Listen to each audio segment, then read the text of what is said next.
அம்மாடி ஆத்தாடி உன்னை எனக்கு தெரியாடி, நீ பாதி அண்ணாம் பாதி சேர்ந்து புட்டா சிவஜாதி. அரைச்சம்மாவ அரைப்போமா, துவைச்ச துணிய துவைப்போமா. அரைச்சம்மாவ அரைப்போமா, துவைச்ச துணிய துவைப்போமா. எம்மா எம்மா எம்மா எம்மா மாயம்மா எம்மம்மா எம்மாடி ஆத்தாடி உன்னை எனக்கு தெரியாடி, நீ பாதி அண்ணாம் பாதி சேர்ந்து புட்டா சிவஜாதி. இது ஏஐ வாய்ஸ்ல இல்ல, என்னோட ஒரிஜினல் வாய்ஸ். மேடை டிஆர் பற்றி பேசுவதில் பெருமை கொள்கிறது. ஒரு தலை ராகத்தில் அறிமுகமான 10 தலையின் அப்பா டிஆர். இவர் தலைகோதும் அழகில் தமிழே தனி பணிந்து பவனி வருகிறது. தஞ்சை மயிலாடுதுறையில் ஏவிசி கல்லூரியில் எம்ஏ படித்தவர் வாங்கிய பட்டத்தை பெட்டிக்குள் வைக்கவில்லை, தன் குடும்பத்திற்குள் வைத்தார். தமிழின் முதல் காப்பியமான சிலப்பதிகாரத்தின் நினைவாக சிலம்பரசன், உலக பொதுமறை திருக்குறள் நினைவாக குறளரசன் என்று பெயர் வைத்தார். இன்று கூகுளில் உலகத்தின் சிறந்த தொன்மொழியாக, தொன்மை வாய்ந்த பழமை மொழியாக, தமிழில் சிறந்த இலக்கிய மொழி என்று அறியப்படும் போது அதையே தன் மகளுக்கு வைத்து இலக்கியா என்று பெயர் வைத்து பெருமை சேர்த்தார். உலக சினிமா ஊமை படம் தொடங்கி கருப்பு வெள்ளை, கலர் படம், motion pictures, cinema bioscope, 70mm என்று மாறிக்கொண்டே இருக்கிறது. ஆனால் உலக சினிமாவிலேயே அடுக்குமொழியை அறிமுகப்படுத்தி தன் பேச்சால் திரையுலகை தன் பக்கம் கிடுகிடுக்க வைத்தவர் இந்த டிஆர். இன்று தமிழ் சினிமாவில் இண்டிபெண்டன்ட் மேக்கர் என்று சொல்லக்கூடிய அத்தனை கலைஞர்கள் வருவதற்கும் முன்னோடி டிஆர் தான். காரணம், இவர் யாரிடமும் உதவி இயக்குனராக இருந்ததில்லை, இவர் யாரிடமும் உதவி இசையமைப்பாளராக இருந்ததில்லை, இவர் யாரிடமும் தயாரிப்பு பணியை கற்றுக்கொள்ளவில்லை. ஆனால் ஒட்டுமொத்த திறமைகளையும் சினிமாவின் முக்கிய பொறுப்புகள் அனைத்தையும் சுயம்புவாக எழுந்து வேர்விட்டு ஆலமரமாக வெற்றி பெற்றவர். இதெல்லாம் உலக சினிமாவில் பேரதிசயம், பெரும் விஷயம். டிஆர் என்பது சினிமாவில் வெறும் பேர் அல்ல, பேர் உதாரணம். டிஆர் என்பது தமிழ் சினிமாவின் ஆளுமை மட்டுமல்ல, 80-90களில் தமிழ் சினிமாவில் அடையாளமாக இருந்தவர் டிஆர். டிஆர் போல் இனி ஒருவர் வர முடியாது, உருவாகவும் முடியாது. அப்படி ஒரு மல்டி டேலண்ட் பர்சனாலிட்டி. ஆற்று நீர் போல ஊற்றெடுக்கும் அந்த தமிழ், சங்கத்தமிழ், எங்கத்தமிழ் டிஆர் அவர்களை அன்புடன் பேச அழைக்கிறோம்.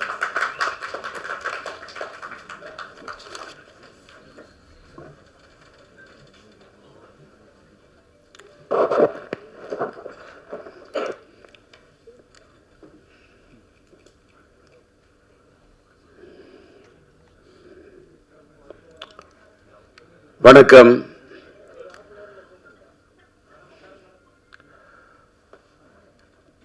இன்று என் மகன் சிலம்பரசன் அவர்களுடைய பிறந்த நாளை, அந்த பிறந்த நாள் கொண்டாட்டத்தை சிலம்பாட்டத்துடன் சேர்த்து கொண்டாட வேண்டும் என்று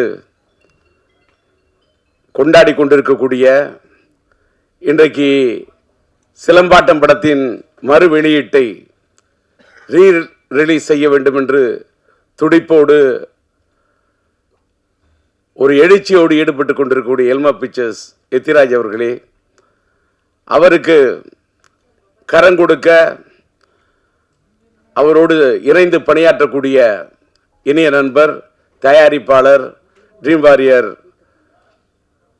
பிக்சர்ஸ் உடைய அன்பு நண்பர் குகன் அவர்களே, மற்றும் இந்த படத்தை இயக்கி ரசிகர்களை அந்த காலகட்டத்தில் அவர்களுடைய மனங்களை எல்லாம் மயக்கி தனக்கென்று ஒரு தனி இடத்தை பிடித்த படத்தின் இயக்குனர், என்னுடைய என்னுடைய குடும்ப நண்பர் என்று அவர் சொன்னார், உளுந்தூர்பேட்டை சண்முகம் அவர்களை, கவிஞரை பற்றி. அவர் எங்களுடைய குடும்ப நண்பர், என் மனைவி இல்லத்தை சார்ந்தவர்களுக்கு ரொம்ப நெருங்கிய நண்பர். அவர் வீட்டிலே இருக்கக்கூடிய அவருடைய மகளை நான் என் படத்திலே பாட வைத்திருக்கின்றேன். என்னுடைய மகன் படத்திலே சரவணன் இயக்குனராக பணியாற்றி இவ்வளவு ஒரு பிரம்மாண்டமான படத்தை தந்திருக்கிறார் என்று சொன்னால், அப்படிப்பட்ட சரவணன் இன்றைக்கு இங்கே வந்து மேடையிலே வாழ்த்தி அமைந்திருக்கின்றார். அதை போல இங்கே வரவேற்று பேசிய நல்ல பேருக்கேற்றவாறு கன்னி தமிழிலே கவிதை நடையிலே எல்லோரையும் வரவேற்று பேசிய அன்பு சகோதரி கவிதா இங்கே அழகாக, அற்புதமாக, தெளிவாக, நல்ல உச்சரிப்போடு, உற்சாகத்தோடு தமிழை உச்சரித்த அழகை பார்க்கின்ற போது இன்னும் தமிழ் வாழ்ந்து கொண்டிருக்கிறது என்பதற்கு தமிழ் திரையுலகத்திலே இதை போன்ற சான்றுகள் இருக்கட்டும், இதை போன்ற சாட்சிகள் இருக்கட்டும், இதை போன்ற தடயங்கள் இருக்கட்டும். அவருடைய பேச்சை கேட்டவுடன்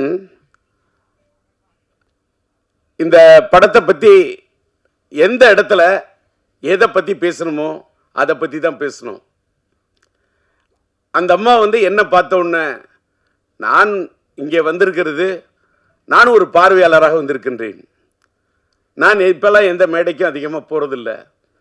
சமீபத்தில் என்னுடைய இனிய நண்பர், என்னுடைய முன்னோடி, எனக்கு பிடித்த இயக்குனர் பாக்யராஜ் அவர்களுடைய 50 ஆண்டுகால பாராட்டு விழாவுக்கு செல்ல வேண்டும் என்று நான் கலாட்டா.com ஏற்பாடு செய்திருந்த அந்த நிகழ்ச்சிக்கு சென்றிருந்தேன். அதுக்கு காரணம் என்னன்னா, எல்லாரும் நினைப்பீங்க கூப்பிட்டோன்னு போயிடும்.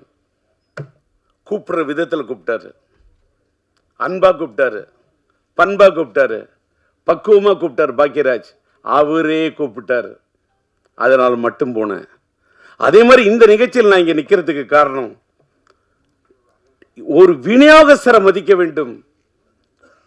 இன்னைக்கு வந்து நம்ம எல்மா பிக்சர்ஸ் எத்திராஜ் இந்த படத்தை வெளியிடுகிறார் என்று சொன்னால், ஏதோ எங்கிருந்தோ ஒரு கரும்பு தோட்ட வியாபாரம் பண்ணிக்கிட்டு இருந்தேன், நான் காய்கறி வியாபாரம் பண்ணிக்கிட்டு இருந்தேன், அதை ஆனாலும் எனக்கு சினிமா மேலே ஈடுபாடு, யாருக்கு வேணாலும் சினிமாவில் ஈடுபாடு வரலாம், அது வேற விஷயம். வந்து அவங்க சினிமாவை ரசிக்கலாம், சினிமாவில் என்ன வேணால் பண்ணலாம். ஆனால் அவர் விநியோகஸ்தராக இருந்து கிட்டத்தட்ட எனக்கு தெரிஞ்சு ஒரு 15 படங்களுக்கு மேலே என்னுடைய மகனுடைய மாநாடாக இருக்கட்டும், மார்க் ஆண்டனியா இருக்கட்டும், மார்த்தட்டி சொல்லக்கூடிய அளவுக்கு படங்களை, அது அவர் கோயம்புத்தூரை சேர்ந்தவர், அத்தனை படங்களை வெளியிட்டு பார்த்தவர். அவருக்கு இந்த படத்தின் மீது ஒரு தாளாத ஒரு இது. அவருக்கு பாலன் என்ற என்னுடைய இனிய நண்பர் தான் இந்த படத்தை வாங்குவதற்கு, இது LMM இந்த படத்தை தயாரித்தது என்னுடைய இனிய நண்பர் மறைந்துவிட்ட LMM லட்சுமி மூவிமேக்கர்ஸுடைய முரளி அவர்கள். இந்த இங்கே சரவணன் சொன்ன மாதிரி இந்த படத்துடைய பட்ஜெட்டு பெரிய பட்ஜெட்டு. அந்த காலகட்டத்தில் இந்த படம் ரொம்ப பெரிய பட்ஜெட்டு. அதை எடுக்க அவர் தயங்கிய போது, நாம் இன்னைக்கு LMM முரளியோட பையன் கோகுல் அவர் இருக்காரு, கோகுலுக்கு கூட தெரியும், அந்த தயாரிப்பாளருக்கு முரளிக்கு அந்த அளவுக்கு நான் உறுதுணையாக அவருக்கு உற்சாகத்தை ஊட்டி ஊக்கத்தை கொடுத்து இது பண்ணேன். ஏன்னா பட்ஜெட் எப்படின்னா, முரளி சார், சரவணன் நீங்கள் கேளுங்க, சரவணன் சொன்ன சப்ஜெக்ட், அதுக்கு என்ன தேவைன்னு யோசிக்காதீங்க, பட்ஜெட்டு சப்ஜெக்டை பாருங்க, பட்ஜெட்டை பார்க்காதீங்க, அடிச்சு சொன்னேன். அதே மாதிரி அவரால் முயன்ற அளவு அந்த காலத்தில் இந்த படம் ஒரு பெரிய பட்ஜெட் படம், அந்த அளவுக்கு அவர் எடுத்திருந்தார். அப்படிப்பட்ட ஒரு தயாரிப்பாளர். அந்த படம் அந்த காலத்திலேயே இதில் வந்து என்னுடைய சிலம்புடைய இனிய நண்பர் என்னுடைய காதல் எழுவதில்லை படத்தில் இது பண்ணி, அதுக்கப்புறம் மன்மதன் படத்தில் சிலம்பால் இது பண்ணப்பட்ட நம்முடைய நண்பர் சந்தானம் இந்த படத்தில் அற்புதமான காமெடி ரோல் பண்ணியிருப்பார். படம் வந்து சார், என் பையனோட பிறந்த நாள் இன்னைக்கு வந்து அந்த படத்தை பற்றி நான் சொல்கிறத விட, இந்த ரீரிலீஸ் காலகட்டத்தில், ரிலீஸ் காலத்தை விட இந்த ரீரிலீஸ் காலம் இது ஒரு மாறுபட்ட காலம், இது ஒரு AI காலம், இது ஒரு ChatGPT காலம். இன்னைக்கு ரீரிலீஸ், இன்னைக்கு டிஜிட்டல் வேர்ல்டு, படங்கள்லாம் இன்னைக்கு டிஜிட்டல் அவுட்புட்டில் இன்னைக்கு இருக்கக்கூடிய சவுண்டு எல்லாமே வேற ரேஞ்சு. நான் அதை என்ன சொல்கிறேன்னு சொன்னாக்கா, நான் அப்படி பார்க்குறேன், படத்தை பார்க்குறேன், பிரமிக்க வைக்குது. என் பையங்கிறதெல்லாம் அதெல்லாம் தூக்கி அந்த வைக்கணும். நான் முதல்ல படைப்பாளி அப்படிங்கிறத விட நான் பெரிய ரசிகன். நான் எல்லா படத்தையுமே ரசிப்பேன். நான் பயங்கர கலா ரசிகன். தியேட்டரில் போய் படம் பார்க்கக்கூடிய ரசிகன். இந்த படம் நான் தியேட்டரில் பார்த்தேன். இங்கே இந்த நம்மளுடைய பிரசாத் இந்த நம்மளுடைய லேப் தியேட்டரில் பார்க்கவுள்ளே பிரமிக்க வைக்குது. என்னன்னா, என்ன கலர்ஃபுல் ஃப்ரேமு. நானே பிரம்மாண்டமாக படம் எடுக்கிறவன், பிரம்மாண்டமாக டான்சர்ஸ் போட்டு எடுக்கிறவன்.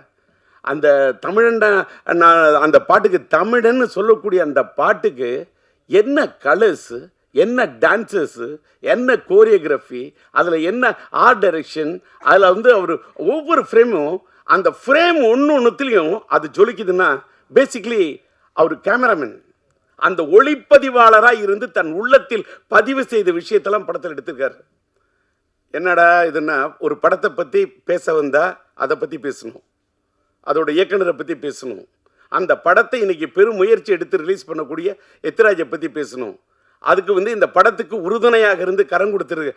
இந்த படத்தில் நடித்தது என் மகன், அவர் இந்த படத்துக்கு உறுதுணையாக இருந்தது தயாரிப்பாளர் குகன். நான் என் மகனையும் பார்க்கின்றேன், குகனையும் பார்க்கின்றேன். இன்னொன்று, இந்த படத்தில் நடித்த ஆர்டிஸ்ட் அத்தனை பேருமே, சந்தானமாக இருக்கட்டும், Santhanam yes, Saravanan director yes, சிம்புவோடு அந்த தமிழ் கதாபாத்திரத்தில் உயிர் கொடுத்து நடிச்சிருப்பாங்க அந்த அம்மா ஸ்னேகா, அது எஸ். சிலம்பரசனும் ஸ்னேகாவும் அந்த வச்சான் வச்சான் அந்த மச்சான் மச்சான் பாட்டு இருக்கு பாருங்க. என்ன மச்சான் மச்சான் பாட்டு, ஒரே ஒரு பாட்டு, தச்சான் தச்சான் மனசை தச்சான்னு சொல்லக்கூடிய நான் முத்துக்குமார் எழுதின அந்த பாட்டு, அவங்க ரெண்டு பேரும் வரக்கூடிய அந்த பாட்டு அவ்வளவு பிரம்மாண்டம் எடுத்திருப்பாரு. அப்படியே சும்மா அந்த அவுட்டோர்ல அந்த பாட்டோடைய இது, அந்த பாட்டை எடுக்கிறதுக்கு என்ன வந்து சரவணன் முயற்சி பண்ணிட்டு இருப்பாரு. எல்எம் முரளி வந்து சொன்னப்ப அந்த பாட்டு படத்தில் அவ்வளோ லவ்லியாக இருக்கும். அது வந்து இளையராஜா அண்ணன் பாடியிருப்பாரு. அந்த பாட்டை அது அந்த ரெண்டு பேரையும், சிலம்பரசன் ஸ்னேகா ரெண்டு பேரையும் பார்த்தாக்கா, சிலம்பரசன் ஒரு எஸ், ஸ்னேகா அந்த அம்மாவுக்கு ஒரு இனிஷியல் எஸ், இந்த எஸ்ஸும் எஸ்ஸும் சேர்ந்தா டபுள் எஸ், அதாவது எஸ்எஸ். அதாவது நம்ம எஸ்எஸ்ன்னு சொன்னால் ஸ்டெயின்லெஸ் ஸ்டீல்னு சொல்லுவோம்ல, அதை தான் எஸ்எஸ்ன்னு சொல்லுவோம். அதை மாதிரி எவர் கிரீன் ஸ்டெயின்லெஸ் ஸ்டீல் மட்டும் இல்லை, அது ஒரு stainless steel plus A feel. என்ன லவ், என்ன ரொமான்டிக், என்ன யதார்த்தமாக இருக்கும் தெரியுமா அந்த பாட்டு. நான் முத்துக்குமார் அப்படியே அந்த பாட்டை அப்படி திட்டிருப்பாரு. அப்புறமா தமிழன் பாட்டுக்கு நம்முடைய மறைந்து விட்ட அண்ணன் வாலி அந்த பாட்டை அப்படியே அற்புதமாக திட்டிருப்பாரு. எல்லாத்த விட அந்த காலத்தில் எல்லா பப்ளியும் எல்லா யூத்தும் கொண்டாடின பாட்டு தான் அந்த வேர் இஸ் த பார்ட்டி. அந்த பாட்டு படமாக்கப்பட்டது டிஆர் சிம்பு கார்டனில், எங்கள் தோட்டத்தில் தான் எடுத்தாங்க. சரவணனுக்கு தெரியும். இன்னைக்கு டிஆர் கார்டன், சிம்பு கார்டன் அன்னைக்கு சிலம்பாட்டம் எடுத்த காலத்து கட்டத்தை கூட இன்னைக்கு வேற கட்டத்தில் மாறி இருக்கு. இது என்னன்னா, அந்த அளவுக்கு இந்த படத்தை ஒரு நல்ல நேர்த்தியாக எடுக்கப்பட்ட படம் இன்னைக்கு ரீரிலீஸ் பண்ணா, இது ரீரிலீஸுக்கு ஒரு ஆப்டான படம் என்பதை எல்மா பிக்சர்ஸுக்கு சொல்கிறேன். ஏன்னா இன்னைக்கு வந்து சமீபத்தில் வந்த படங்களில் லவ் ஸ்டோரிஸு பயங்கரமாக ப்ரூவ் பண்ணுது அப்படின்றது ஒத்துக்கிட்டாங்க. அத்தனை படங்கள், வாரணமாயிரமாக இருக்கட்டும், நான் உதாரணம் எத்தனையோ சொல்லலாம். என்னுடைய பையனுடைய வாழ்க்கையில் என்னையே கீழே தள்ளக்கூடிய அளவுக்கு மனசில் யோசிக்க வச்ச படம் லவ் ஸ்டோரியில். நானே ஒரு தலை ராகம் கொடுத்தவன், ரயில் பயணங்கள் கொடுத்தவன், கிளிஞ்சல்களுக்கு மியூசிக் பண்ணவன், மைதிலினை காதல் எடுத்தவன், உயிருள்ள ஷா எடுத்தவன், இன்னைக்கு உயிருள்ள ஷா கூட ரீரிலீஸ் பண்ணுறேன். That is different. எத்தனையோ லவ் ஸ்டோரி கொடுத்துருக்கேன், பூக்களை பதிக்காதல் மியூசிக் பண்ணியிருக்கேன். ஆனால் என்னையே என் வாழ்நாள்லேயே என்னையே திகைக்க வச்சு ரசிக்க வச்ச ஒரு பெரிய லவ் ஸ்டோரி விண்ணை தாண்டி வருவாயாம். இன்னைக்கு லவ் ஸ்டோரிக்கு இன்னைக்கு இல்லை சார், டி ராஜேந்தர் இல்லை, இன்னைக்கு இல்லை. அது கல்யாண பரிசு காலமாக இருந்தாலும் சரி, தேவதாஸ் காலமாக இருந்தாலும் சரி, வசந்த மாளிகை காலமாக இருந்தாலும் சரி, மறைந்து விட்ட மக்கள் திலகம் அவர்களுடைய அன்பேவா காலமானாலும் சரி, லவ் ஸ்டோரி தான். அதை ஒன்றுமே ரீப்ளேஸ் பண்ணவே முடியாது. அது அன்னைக்கினாலும் அது ஒரு லேண்ட்மார்க் தான். அப்படி ஒரு விண்ணை தாண்டி வருவாய், அப்படி ஒரு லவ் ஸ்டோரி அது. ஆனால் ஆக்ஷன் படமும் ரீரிலீஸில் நிற்குங்கிறத ப்ரூவ் பண்ணது நம்முடைய அல்டிமேட் ஸ்டார் அஜித்தோட மங்காத்தா ரீரிலீஸ்யா. அது கூட அத்தனை புது படத்தை விடுறாங்க, நிக்கலையே, புது படங்கள் விற்கலையே. என்ன காரணம்? கரெக்டாக புரிஞ்சுக்கிட்ட ராஜா.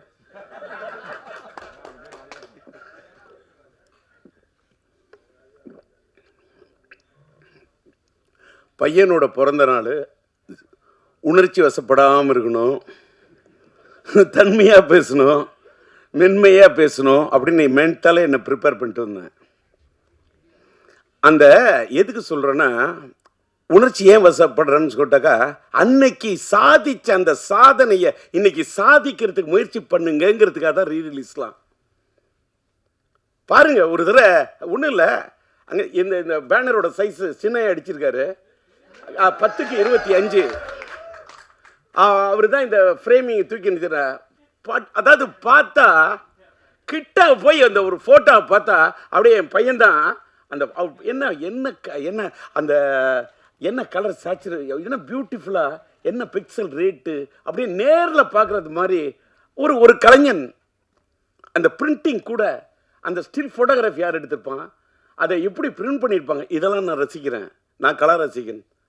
அது மாதிரி படங்கள் ஒன்றும் தமிழ் சினிமா ஒன்றும் சாதாரண சினிமா உலகம் கிடையாது. பல சாதனைகள் கொடுத்த சினிமா உலகம். இன்னைக்கு கொஞ்சம் அப்படி சறுக்கிக்கிட்டு இருக்கலாம். ஒரு காலகட்டம் சறுக்கணும், ஒரு காலகட்டம் சரித்திரத்தை ஏற்படுத்தும். அப்படிப்பட்ட ஒரு சரித்திரத்தை இந்த படம் ஏற்படுத்த வேண்டும் என்று விரும்பி கேட்டுக்கொண்டு, இன்னைக்கு ஒரு பெரிய ஒரு விஷயத்த சொல்லணும்னா, எனக்கு கொஞ்சம் அப்படி கணச்சிக்கிட்டு அப்படி பேச ஆரம்பிச்சேன்னு தொண்டை வரல்ற மாதிரி இருக்குன்னு சொன்னோன்னே, நான் என்ன பேசிக்கிட்டே இருந்தேன். நான் ஒரு பக்கம் வறண்ட தொண்டையை பார்ப்பேனா, திரண்ட இந்த கூட்டத்தை பார்ப்பேனா. ஏன்னா இந்த காலை நேரத்திலும் திரண்ட இந்த கூட்டத்தை பார்க்கின்ற போது வறண்ட தொண்டையை பற்றி கவலைப்படவே இல்லை. கரை புரண்டு வரக்கூடிய அந்த தமிழை மட்டுமே பார்க்குறேன், அந்த வார்த்தையை மட்டுமே பார்க்குறேன். சார் அவர் சொன்னார் பாருங்க சார், காலத்துக்கும் வாலி என்ன எழுதின தமிழனை பற்றி ஒரு தமிழை பற்றி ஒரு பாட்டுன்னு. இந்த பாட்டு படத்தில் கேரக்டர் செக்ஷன் பேரே தமிழியா. அதுக்கு என்ன காரணம்? உளுந்தூர்பேட்டை சண்முகம் பையனுக்கு பச்ச பேர் சரவணன். சிலம்பரசன் நடித்த படம் சரவணன். டிஆர் டைரக்ட் பண்ண படம் எங்க வீட்டு வேலை நடிச்சது. அந்த காலத்தில் நம்மளுடைய இளைய தளபதி விஜய் அவர்களோட படத்தில் கலக்கின சங்கீதாமா இருக்காங்களே, அவங்க என்னுடைய எங்க வீட்டு வேலன் படத்தில் சிலம்பரசனுடைய அந்த அந்த அந்த காலத்து படத்தில் நடித்தவங்க. அந்த அப்படிப்பட்ட சரவணன் குடும்ப நண்பர், அந்த தமிழ் பெயர், அவங்க அப்பாவோட பேர் உளுந்தூர்பேட்டை சண்முகம். என்ன முருகனை பற்றி எத்தனை பாட்டு, என்ன நயம், என்ன கலைநயம், என்ன கவிநயம். அப்படி எழுதினவரோட பையனுடைய படைப்பு. படத்துக்கு தலைப்பு வைக்கணும்னா தமிழ், கதாநாயகன் பேர் தமிழியா, படத்தோட டைட்டில் சிலம்பாட்டையா. என் பையனுக்கு நான் வச்ச பேர் சிலம்பரசன். அது அழகா எடுத்து சொன்னது. எனக்கு பிடித்த ஒரு பெரிய 50 காப்பியங்கள் சிலப்பதிகாரம். எனக்கு பிடிச்சது அந்த இளங்கோவன். என்னால வாழ்க்கையில் வாழ முடியாது. இளங்கோவன் படைத்தது அந்த சிலம்பு. இந்த ராஜேந்திரன் கண்டெடுத்தது இந்த சிலம்பு. எனக்கு கிடைச்ச ஒரே சிலம்பு இந்த சிலம்பு தான். அவன் கார் சிலம்பை வைத்துக் கொண்டு விளையாடினான், நான் என் கையில் கிடைத்த சிலம்பை வைத்துக் கொண்டு விளையாடினேன். அப்படிப்பட்ட என் மகனுக்கு சிலம்பரசன் என்று பெயரை வைத்து, அந்த சிம்பு என்ற பெயர் கூட சிலப்பதிகாரத்தின் அடுத்த இதுன்னு யாருக்கும் தெரியாது. ஏதோ சிலம்பரசனை சுருக்கி சிம்புனோ, அதையும் தமிழோட தான் கூப்பிடுவேன். என் பையனை சிலம்புன்னு கூப்பிடக்குள்ளேயே என்னமோ அரும்பு பூக்கிற மாதிரி இருக்கும். அப்படியே தை மாசத்து கரும்பு தோட்டத்தையே கடிச்சு சாப்பிட சிலம்பு, அப்படி கரும்பு சாப்பிட்ற மாதிரி சிலம்புன்னு அப்படி தமிழை சொல்லி வளர்த்தவன் சார். அதாவது எல்லாரும் எத்திராஜிங்க, எல்லாரும் பையனை பொத்தி வளர்ப்பாங்க. நான் என் பையனை பொத்தி வளர்த்ததே இல்லை. எத்துவேன், ஃபைட்டு, போட வாங்கடா குத்து, அட்ரா, ட்ரம் அடிக்கணும், ட்ரம் அடிக்கணும், பீட்டோட அடிக்கணும்.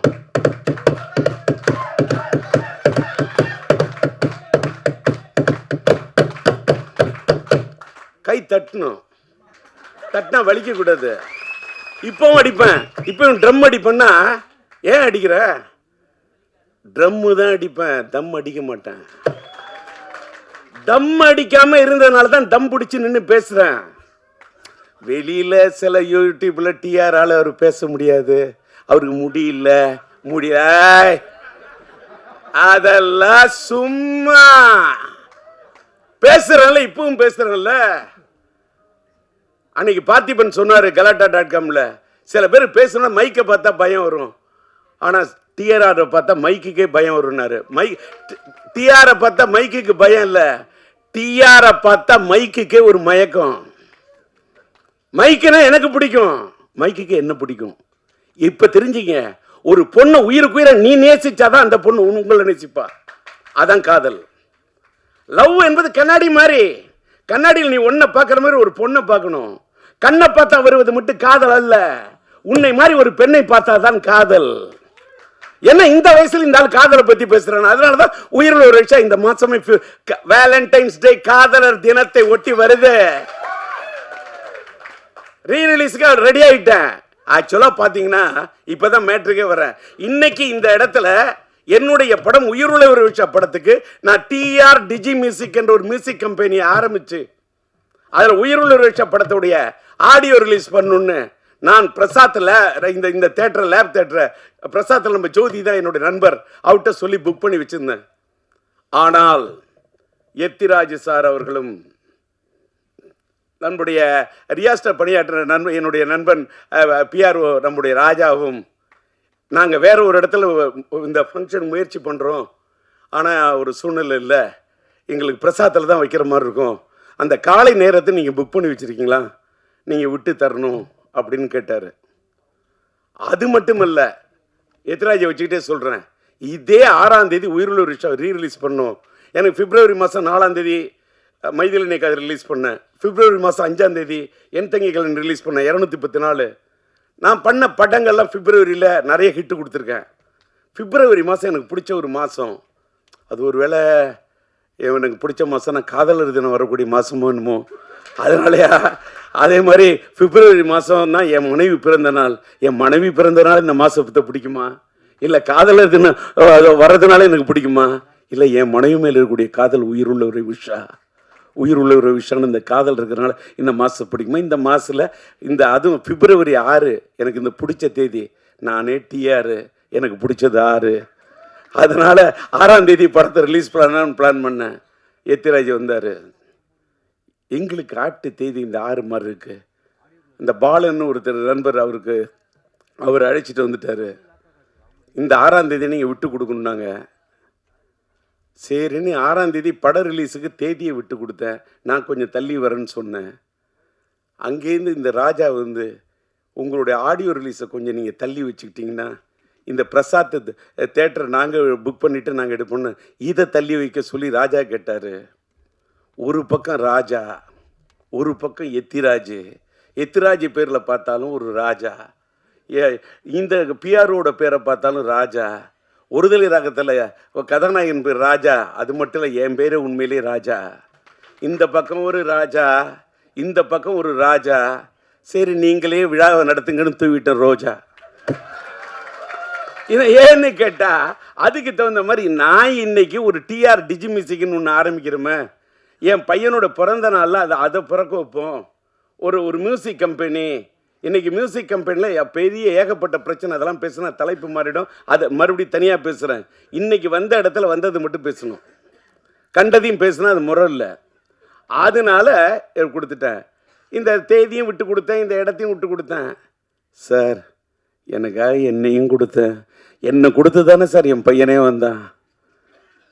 என்னை கொடுத்து என் பையனுக்காக என்ன வேணால் கொடுப்பேன், எதை வேணால் கொடுப்பேன், என்னையே கொடுப்பேன், என்ன எதை வேணா கொடுப்பேன், என் வாழ்க்கையை கொடுப்பேன். இடத்தை கொடுத்தேன், என் பையனுக்கு நான் தடத்தை கொடுத்தேன், என் பையனுக்கு இடத்தை கொடுத்தேன், என் பையனுக்கு படத்தை கொடுத்தேன். அதனால தான் இன்னைக்கு சரவணன் சொன்ன மாதிரி இத்தனை 5 வருஷம் இல்லையா, 50 வருஷம் வந்தா கூட நாங்கள் சிம்புவோட ரசிகன் இருக்கான் பாரு. சிம்புவோட ரசிகன், யாருக்கு இப்படி ஒரு ரசிகன் கிடைக்கக்கூட, அப்படி ஒரு பேரை எடுத்து அப்படி ஒரு ரசிகர்களை சம்பாதிச்சிருக்க ஒரு பையனை பெற்றிருக்கேன். இன்னைக்கு காலையில் நம்மளுடைய சூலம் படத்தோட டைரக்டர் நம்மளுடைய எம் பாஸ்கருடைய மகன் பாஸ்கர் வந்து ஒரு பேட்டி கொடுத்துருக்காரு போல இருக்கு. யூடியூப்ல பார்த்தேன். காலையில் 4 மணிக்கெல்லாம் எழுந்துச்சேன். ராஜாட்ட சொல்லிட்டு எத்தனை மணிக்கு, நான் 8:30 மணிக்கு, நான் 8:30 மணிக்கு நான் ரெடி ஆகிட்டு இருக்கேன். ராஜா ஹேருக்கெல்லாம் ரெடி 8:30 மணிக்கு வரும். இல்லை எல்லாரும் அசம்பிள் ஆகிட்டு இருக்காங்க. இப்போ தான் ஃப்ளைட்டில் ப்ரொடியூசர் வர்றாருன்றார். அடப்பாவி, என்னப்பா இப்படி சொல்கிற? நான் காலையில் 4 மணிக்கே எழுந்துச்சு ரெடி ஆகிட்டேன். நான் வாழ்க்கையில் ட்ரெயின் ஸ்டூடெண்ட்டு.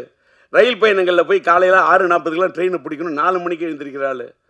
ரெடியாகி என்னன்னு கேட்டால், என் பையனுடைய பிறந்த நாளில் இந்த சிலம்பாட்டம் படத்தோட ரீரிலீஸில், என் பையனோட ரீரிலீஸில் இந்த படம் ஒரு தனி இடத்தை பிடிக்கணும்னு ஒரு தந்தையா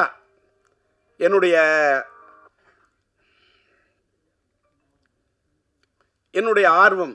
அதுக்காக எனக்கு என்ன கேட்டால், நான் விட்டு கொடுத்ததுக்காக இது பண்ணல. நான் என் பையனுக்காக தள்ளி வரேன். என் பையனுக்காக தள்ளி வராமல் நான் யாருக்காக தள்ளி வருவேன்? அது மட்டும் இல்லை, இதே மாதத்தில் ஒரு வேளை நம்மளுடைய என்னுடைய இனிய நண்பர் நம்முடைய இளைய தளபதி விஜய் அவர்களுடைய ஜனநாயகன் வருதுன்னா கூட என் படம் உயிரிழந்த விஷயம் நான் தள்ளி போவேன். சார், நான் என் நண்பர்னு மட்டும்தான் சொன்னேன். அதுக்கு மேலே நீ கற்பனை பண்ணிக்கிட்டு பேனாவை எடுத்துக்கிட்டு அப்படி கேமராவை தூக்கிக்கிட்டு ஒளிப்பெருக்கியை பிடிச்சிக்கிட்டு வந்துடாதீங்க நண்பா. நண்பராக பார்க்குறேன். அவர் என் கலை உலக நண்பர். நான் புளியிலேயே போய் புடின்னு பிடிச்சாள். அதனால் விட்டுருங்க. அதனால் இன்னைக்கு பேசுனதில் ஏதாவது ஒரு பேசுனதில் வந்தார் டிஆர் என்ன எல்மாவை பற்றி பேசுகிறாரு, ஏதாவது ஒரு கில்மாவாக பேச மாட்டாரா அப்படின்னு உங்களுக்கு ஒரு எண்ணம் வரக்கூடாதுல்ல. அதுக்காக தான் இதெல்லாம் பற்றி எல்மாவை பற்றியும் பேசுவேன், சினிமாவை பற்றியும் பேசுவேன். இப்படி கிளுகிழுப்பாக கொஞ்சம் கில்மாவும் பேசுவேன். அதான் டிஆர். அதனால் இன்னைக்கு காலையில் நான் பேச வந்தது என்னன்னு கேட்டால், பாஸ்கர் பேசுனதை பார்த்த உடனே சார் ரொம்ப சந்தோஷமாயிடுச்சு. என்னன்னா, பாஸ்கர் சொல்கிறாரு, என்னுடைய மீடியா நண்பர்கள் இன்னும் நிறைய பேர் இருக்காங்க. ஆனால் இதை வச்சுக்க, இந்த ஃபோனை அது ஃப்ளைட் மோடில் போட்டுருக்கணும், மறந்துட்டேன். ஃப்ளைட்டில் என்ன ஃப்ளைட் மோடு போடலாம். அவர் கல்ல பேசுகிறாரு. என்னன்னு கேட்டால், டிஆர் அந்த காலத்தில் என்னோட பழைய டி ராஜேந்திரன் உஷா பத்திரிகையில் பணியாற்ற நண்பர்களாக இருக்காங்க. அவங்க பல பேர் சொன்னதை வச்சு அவர் ஒன்று சொல்கிறாரு. டிஆர் அவரோட படத்தை பிஎன்சி ஓட்டு வரான். தேட்டருக்காரங்க ஐயா நாங்கள் இதில் ஓட்டிக்கிறோம் சம்பாதிக்கிறோன்னா 25,000 10,000 என்ன கேட்குறவங்களோ பிஎன்சிக்கு பொட்டியை தூக்கி கொடுத்துட்டு, அந்த டிஆர் அந்த பொட்டியை கொடுத்த பணத்தை வாங்கிட்டு அதை எடுத்துகிட்டு மேலே கூட போக மாட்டார். யார் வந்தாலும் அந்த தன்னுடைய ஏன்னா உன் வீட்டில் உடம்பு சரி, அவர் பேசுனது அப்படியே சொல்கிறார், உன் வீட்டில் உடம்பு சரியில்லையா இந்த வச்சுக்க, உனக்கு இது உன் புள்ள படிக்கணுமா வச்சுக்க அப்படின்னு பணத்தை கொடுப்பாரு அப்படின்னு அவர் சொன்னார். அவர் அதை சொல்லிவிட்டு அதே மாதிரி தான் அவரோட பையன் சிலம்பரசன்னு ஒன்று சொன்னார். அங்கே தான் சார் நான் சந்தோஷப்பட்டேன். இன்ற போதும் பெரிதுவக்கும் அன்னை தன் மகன் சான்றோன்னு என கேட்ட தாய். என் பையன் அப்படி நடிப்பான், என் பையன் இப்படி நடிப்பான், என் பையன் அப்படி திறமை உள்ளவன், அதில் எல்லாம் எனக்கு இல்லை சார். அவர் சொன்னார்ல, யாராருக்கு எத்தனை பேருக்கு மருத்துவ உதவி பண்ணுவான் அந்த பையன் சிலம்பரசன். ஆனால் வெளியில் பெரிய பெரிய பத்திரிகையாளர்களுக்கு மீடியா கொடுத்தா கூட வெளியில் தெரியாமல் உதவி பண்ணுவான்னு சொன்னார் பாருங்க. அந்த வார்த்தை என்னை ரொம்ப காலையில் ரொம்ப டச் பண்ணுச்சு. ஏன்னு கேட்டாக்கா, இன்னைக்கு நான் இன்னைக்கு பாராட்ட வந்த படம் என்ன படம், இன்னைக்கு சிலம்பாட்டத்துக்கு வந்திருக்கேன். என்ன இந்த சிலம்பாட்டம் அப்படின்னு சொல்லக்குள்ள காலையில் பார்க்குறேன், என் பையன் சிலம்பை பற்றி அவர் பேசுகிறாரு. அவர் ஒரு திரையுலகத்தில் அவங்க அப்பா ஒரு சாதிச்ச ஒரு பெரிய ஒரு இயக்குனர், நம்மளுடைய சூப்பர் ஸ்டார் ரஜினி அவர்களையே ஒரு கதாநாயகனை உருவாக்கக்கூடிய ஒரு படத்தை உருவாக்கிய ஒரு இயக்குனர் அவங்க அப்பா. சாதாரண இயக்குனர்லாம் கிடையாது. ரஜினி சார் இல்லை என்று சொன்னாலும் அன்பு அண்ணன் சிவகுமார சாரை வச்சு கூட வெற்றி படங்களை கொடுக்கக்கூடிய திறமைசாலி அவங்க அப்பா, என்னுடைய இனிய நண்பர். அவரு என் பையனை பற்றி சொன்னது எதற்காக சொல்லுகிறேன், நாம் வாழும்போது எதை சாதிக்கிறோம் என்று சொன்னால் நாம் பதிக்கக்கூடிய தடம்தான். நான் சம்பாதிச்சதுல பாதிக்கு மேல பண்ணிருக்கையா தர்மம். இது நீங்க பத்திரிகையில போடணும், மீடியாவில் போடணும், என்ன வெளியே லைம்லைட்ல, அதெல்லாம் எனக்கு எதுவுமே தேவையில்லை. இன்னைக்கு நான் போய் அமெரிக்காவில் போய் ட்ரீட்மெண்ட் எடுத்துட்டு இன்னைக்கு மேய்க்க பிடிச்சா பேசுறேன்னா அதுக்கு காரணம் நான் பண்ண தர்மம், நான் சேர்த்து வச்ச புண்ணியம். போகும்போது எதை எடுத்துட்டு போக முடியும்? எதையும் எடுத்துட்டு போக முடியாது. புண்ணியத்தை மட்டும்தான் எடுத்துட்டு போக முடியும். அந்த புண்ணியத்தை சேர்க்க வேண்டும் என்பதை தான் சார் என் பையனுக்கு நான் கற்றுக் கொடுத்தேன். நான் சின்ன வயசுல இந்த தேட்டருக்காரங்கிட்ட வாங்கின பணத்தை எல்லாருக்கும் அள்ளி கொடுக்கறத பார்க்க உள்ள ஒரு நாள் என் பையன் வந்தான், சிம்பு. சிலம்பாட்டத்தை பற்றி பேசுகிறேன். சிம்பு வந்தான். அப்பா எல்லாருக்கும் பணம் கொடுக்குற, எனக்கு கொஞ்சம் தருவியா? அந்த பையன் நிறைய பணம் இருக்குது, எனக்கு வேணும்னா. எடுத்துக்கோ, உனக்கு என்ன வேணும்? சாக்லேட் வேணுமா? சாக்லேட் வேணும். சாக்லேட் வாங்க போகிறேன். இல்லை, நான் கொடுக்க போகிறேன்னா. யாருக்குன்னு கேட்டேன்.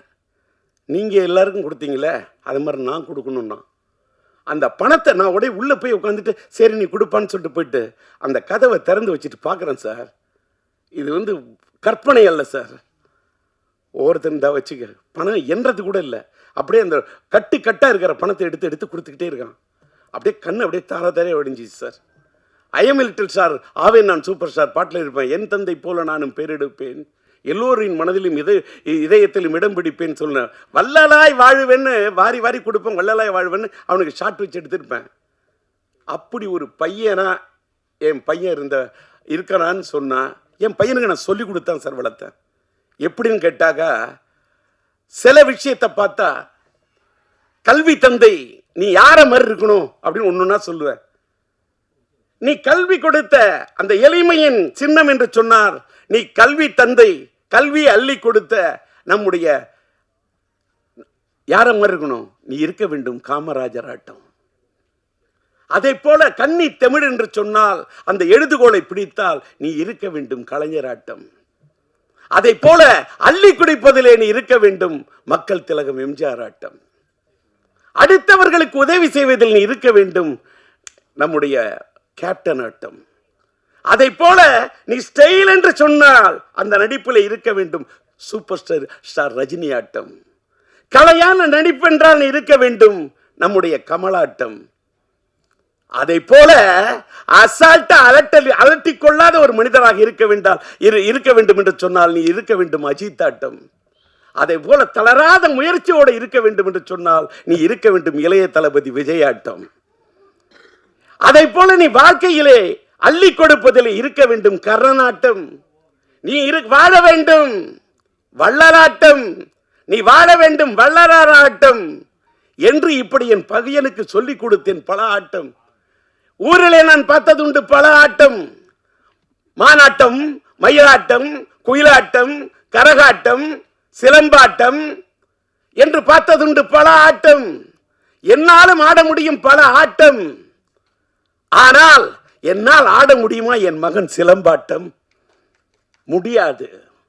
அப்படி ஆடி இருக்கிறான் சிலம்பாட்டம். அப்படி ஆடி படம் தான் சிலம்பாட்டம். அதாவது கையில கம்பு கிடைச்சா அதை வச்சுட்டு ஆடக்கூடிய ஆட்டம் அது அந்த சிலம்பாட்டம். நான் என் கையில் கிடைத்த சிம்பு வைத்துக் கொண்டு ஆடிய ஆட்டம் தான் என் வாழ்க்கையில் சிலம்பாட்டம். அன்னைக்கு நான் என் பையனுக்கு சிலம்பரசன் வைத்த பெயரை எடுத்துத்தான் நம்முடைய சரவணன் அவருடைய படத்துக்கு சிலம்பாட்டம் என்று வைக்கிறேன் என்று பெயர் வைத்தார். இன்றைக்கு பார்த்தால் அவருக்கு சிலம்பரசன் என்று பெயர் எடுத்தேன். சிலம்பரசன் என்ற பெயரில் சிலம்பை எடுத்தார் சரவணன். இன்றைக்கு வெற்றிப்பட இயக்குனர் வெற்றிமாறன் அவர்கள் சிலம்பரசன் என்பதிலிருந்து நம்முடைய கலைப்புலி தானி தயாரிக்கும் அந்த படத்துக்கு அரசன் என்று பெயர் வைத்திருக்கின்றார். நான் என்ன சொல்லுறேன், ஒரு பக்கம் அரசனாக ஒரு பக்கம் சிலம்பாட்டம் படத்தை பிறந்த நாளிலே வெளியிட்டு ஒரு ரீரிலீஸ் வரலாற்றில் ஒரு புதிய வரலாறை படைக்க வேண்டும் என்று நினைத்த எத்திராஜுக்கு என் மனமார்ந்த நன்றி, இயக்குனர் சரவணனுக்கு என்னுடைய மனமார்ந்த நன்றி, தயாரிப்பாளர் நம்முடைய குகன் சாரு அவர்களுக்கு என்னுடைய மனமார்ந்த நன்றி, எல்எம்எம் பிக்சர்ஸ் அவர்களுடைய தயாரிப்பாளர் நம்முடைய கோகுல் அவருக்கு எனக்கு மனமார்ந்த நன்றி. இந்த காலை நேரத்திலும் கூட இவ்வளவு சீக்கிரமாக நம்முடைய ராஜா அழைத்த அழைப்பை ஏற்று இந்த சிலம்பாட்டம் படத்தின் இந்த சிறப்பு காட்சியை இன்றைக்கு இந்த காட்சியை மகிமைப்படுத்திய மீடியாவை சேர்ந்த உங்கள் அத்தனை பேருக்கும் என்னுடைய நன்றி. இதுக்கு மேல எனக்கு வார்த்தையே இல்லை. எல்லாத்துக்கும் மேல உங்களை எல்லாம் பார்த்ததுல ரொம்ப மன நிறைவோடு போகிறேன். வீட்டுக்கு புறப்பட்டு போறேன். வீட்டுக்கு போய் என் பையனோட பிறந்த தினத்துக்காக ஏன்னு கேட்டா இதே இடத்துல இன்னும் ஒரு சில தினங்கள்ல உயிருள்ள படத்தை ரீரிலீஸுக்கு ஆடியோ ரிலீஸுக்கு வருவேன். அப்பயும் நான் உங்களை சந்திப்பேன். இன்னைக்கு நான் தள்ளி போறது என் பையனுக்காக தான். ஒரு வேளை நான் தள்ளி போனாலும் லேட்டானாலும் லேட்டஸ்டாக வந்துடுவேன். உயிருள்ள படத்தை டிஜிட்டலாக பண்ணியிருக்கேன். பயங்கரமாக ஒரு 38 நாள் மியூசிக்கலாக ரீமிக்ஸ் பண்ணி 4K ரெசல்யூஷனில் ரொம்ப கஷ்டப்பட்டு கொண்டாடுறேன். அதுக்கு உங்களோட ஆதரவு இருக்கணும், ரசிகர்களோட ஆதரவு. உங்கள் ஆதரவு கிடைச்சாதான் ரசிகர்களோட ஆதரவு கிடைக்கும். அதற்கு இந்த மேடை இன்னைக்கு உங்களை அழைப்பதற்கு ஒரு இதாக இருக்குது. இந்த நிகழ்ச்சியை முடிச்சுட்டு என் வீட்டுக்கு சென்று கிட்டத்தட்ட என்னுடைய பையனுடைய சிலம்பரசனுடைய பிறந்த தினத்தை ஆத்ம அறக்கட்டளையின் சார்பாகவும் அகில இந்திய எஸ்டிஆர் ரசிகர் மன்றத்தின் சார்பாகவும் என்னுடைய ஹிந்தி பிரச்சார சபா இல்லத்துக்கு அருகாமையிலே கிட்டத்தட்ட ஒரு 1000 பேருக்கு அன்னதானம் வழங்க அங்கே தான் சென்று கொண்டிருக்கின்றேன். இந்த நேரத்தை எங்களுக்காக சிலம்பாட்டம் எங்களுடைய இந்த யூனிட்டுக்காக ஒதுக்கி வந்து நீங்கள் வந்து ஒத்துழைப்பை கொடுத்த உங்கள் அத்தனை பேருக்கும் காலத்துக்கும் என்னுடைய மனமார்ந்த நன்றி என்பதை தெரிவித்து விடைபெறுகிறேன். நன்றி, வணக்கம். பண்ணி கொடுங்க.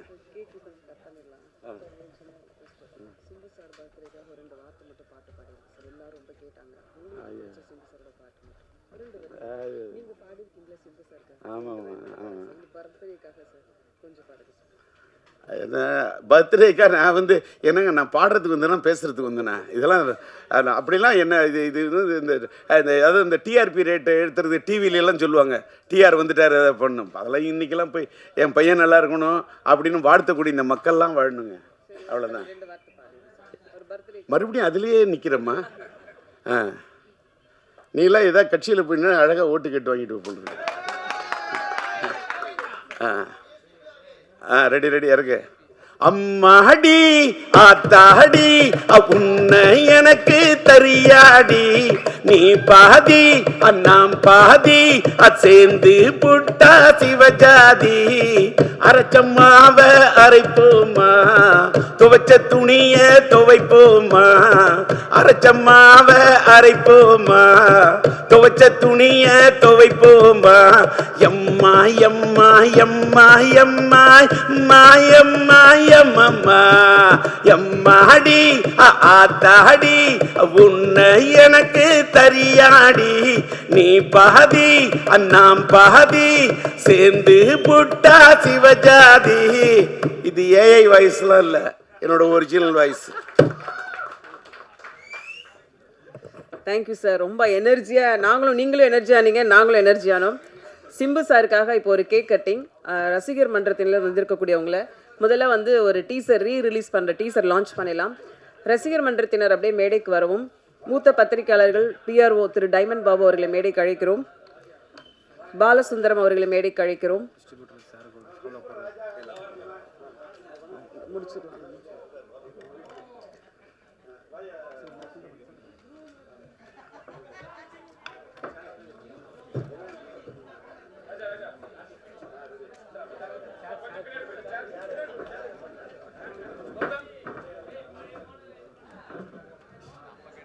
சார் ஃபர்ஸ்ட் ரிலீஸ் பண்ணிடலாம், அப்புறம் கேக்கு கட் பண்ணலாம். சரவணன் சார் கொஞ்சம் முன்னாடி வந்துருங்க சார்.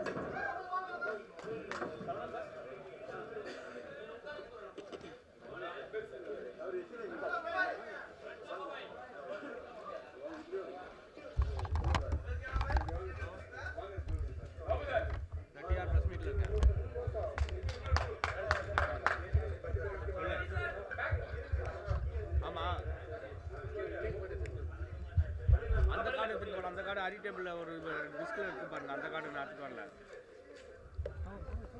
நேற்று இன்னைக்கு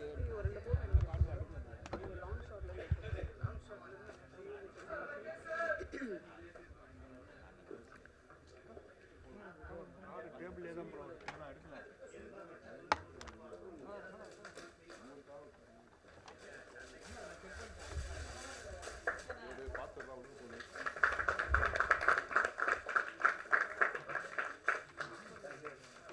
நன்றி. அப்படி சார் ஒரு 1 மினிட் சார், ஒரு கேக்கு கட் பண்ணிடலாம் சார்.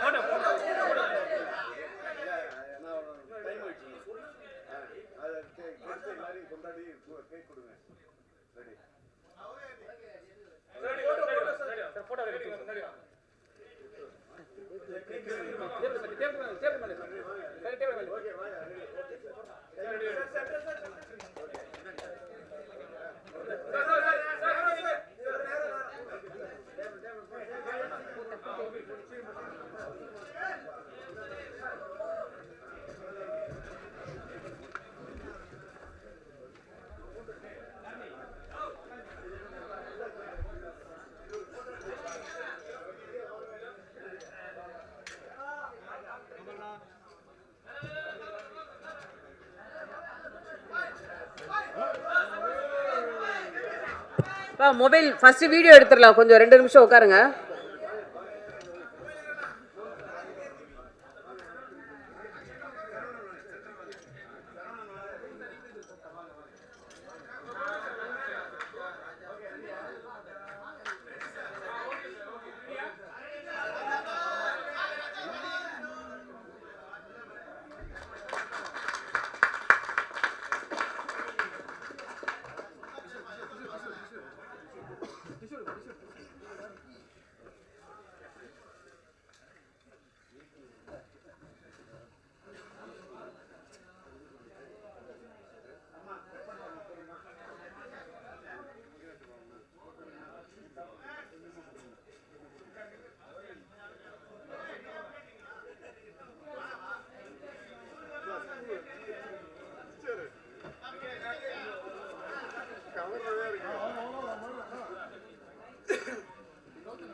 தயாரிப்பாளர் டிஸ்ட்ரிபியூட்டர் வந்து இப்போது இயக்குனர் அவர்களுக்கு சால்வை அணித்து மரியாதை செய்வார்கள்.